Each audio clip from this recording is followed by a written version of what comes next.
Friends, स्वागत है आपका मकवाना कोचिंग क्लासेस में। दिन भर की जितनी भी इम्पोर्टेंट करंट अफेयर्स उन सभी पर डिस्कशन करेंगे एक साथ।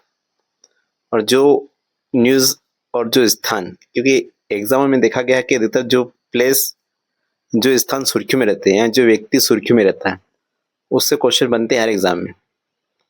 तो आज दिन भर जितने भी सुर्खियों में रहे हैं स्थान या कोई व्यक्ति, तो उनसे संबंधित हम क्वेश्चन पर डिस्कशन करेंगे। पहले न्यूज़ की बात करें तो आज का फेमस जो था वो राजस्थान के दौसा जो क्षेत्र है, वहाँ पर खाटू श्याम से लौट रहे श्रद्धालु में 11 श्रद्धालु की मौत हो गई और 12 से ज़्यादा लोग घायल हो गए। तो खाटू श्याम का मंदिर आपको फेमस हो सकता है, ये कि कहाँ पर है। तो खाटू श्याम मंदिर आपको पता है राजस्थान में है। फिर ये क्वेश्चन पूछ सकता है कि यहाँ पर जो दौसा क्षेत्र है, क्वेश्चन ये हो सकता है कि दौसा क्षेत्र का संबंध किससे है। तो ये जो क्षेत्र है राजस्थान में पड़ता है, राजस्थान के पूर्वी भाग में और जयपुर संभाग के अंदर आता है। इस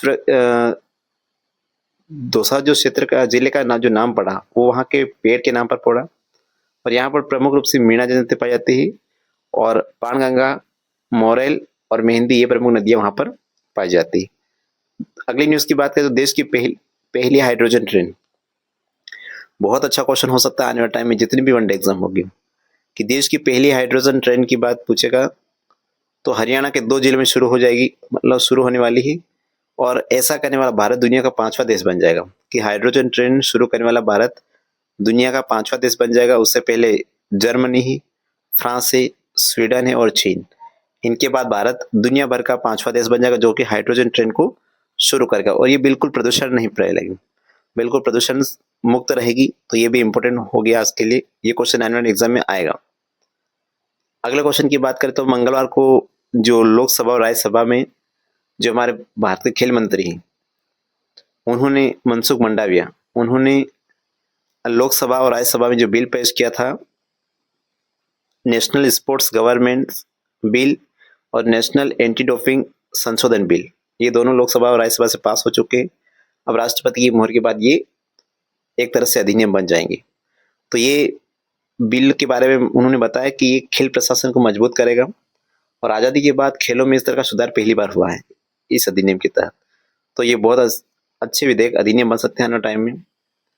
अगली न्यूज़ की बात करें तो जुलाई मंथ के लिए जो ICC cricketer of the year, sorry cricketer of the month, ICC के लिए क्रिकेटर ऑफ द मंथ जो घोषित किया जाता है, वो जुलाई महीने के लिए भारत के जो टेस्ट कप्तान है शुभमन गिल और इंग्लैंड की जो बैटर थी सोफिया डंकली, इनको दिया गया है जुलाई महीने के लिए। यहाँ पर बहुत अच्छा क्वेश्चन बन सकता है कि ICC cricketer of the month ये कब शुरू हुआ था। बहुत अच्छा है कि ICC cricketer of the month कब शुरू हुआ था। तो इसकी अगर हम बात करें तो ये जनवरी 2021 में, जनवरी 2021 में ये शुरू किया गया था पहली बार। और उस समय इंडिया ऑस्ट्रेलिया में गई हुई थी और वहां पर जो मैच चल रहे थे इंडिया के साथ ऑस्ट्रेलिया के, वहां पर जो ऋषभ पंत थे उनको पहली बार मिला था ICC cricketer of the month. और पहली महिला की बात पूछे तो ये शबनम इस्माइल को मिला था। ये दोनों बहुत इंपॉर्टेंट है। अगला, आज विश्व अंगदान दिवस मनाया जा रहा है, वर्ल्ड ऑर्गन डोनेशन डे मनाया जा रहा है।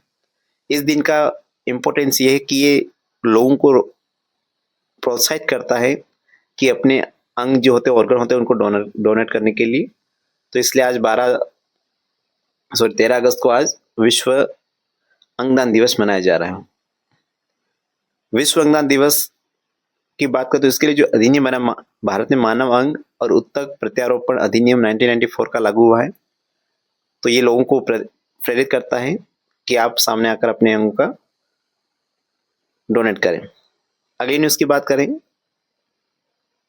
तो अंतर्राष्ट्रीय स्पेस स्टेशन को 2030 के बाद जो नासा है उसको 2030 के बाद वापस गिराने की प्लानिंग कर रहा है, क्योंकि इंटरनेशनल स्पेस स्टेशन जो नासा का है वो 1998 से कार्यरत कर रहे हैं, लेकिन अब उसमें टेक्निकल प्रॉब्लम, बहुत सारी स्ट्रक्चर्स, मॉड्यूल, ट्रेस, एडिटर खराब हो रहे हैं, जिसके कारण इसके संचालन में काफ़ी जोखिम भरा हो सकता है। इसलिए नासा प्लानिंग कर रहा है कि इसको 2030 के बाद वापस पृथ्वी पर गिरा दिया जाए। और इसको जो गिराने के लिए जो स्थान इन्होंने डिसाइड किया है वो उसका नाम है पॉइंट नीमो। और पॉइंट नीमो में गिराने की प्लानिंग कर रहा है नासा। इसके पीछे कारण ये कि जो पॉइंट नीमो है वो पृथ्वी का एक ऐसा क्षेत्र है, वो दक्षिण प्रशांत महासागर का एक ऐसा क्षेत्र है जो पृथ्वी का सबसे एकांत क्षेत्र है। वहां पर किसी भी तरह के, यहाँ तक कि पक्षी भी वहां पर नहीं होते, ऐसे क्षेत्र में गिराया जाएगा। क्योंकि अगर हम बात करें इंटरनेशनल स्पेस स्टेशन की, तो उसकी जो 1998 में लॉन्च हुआ था उसमें 26 देशों के बजाय 280 से ज्यादा एस्ट्रोनॉट्स वहां पर पहुंच चुके हैं।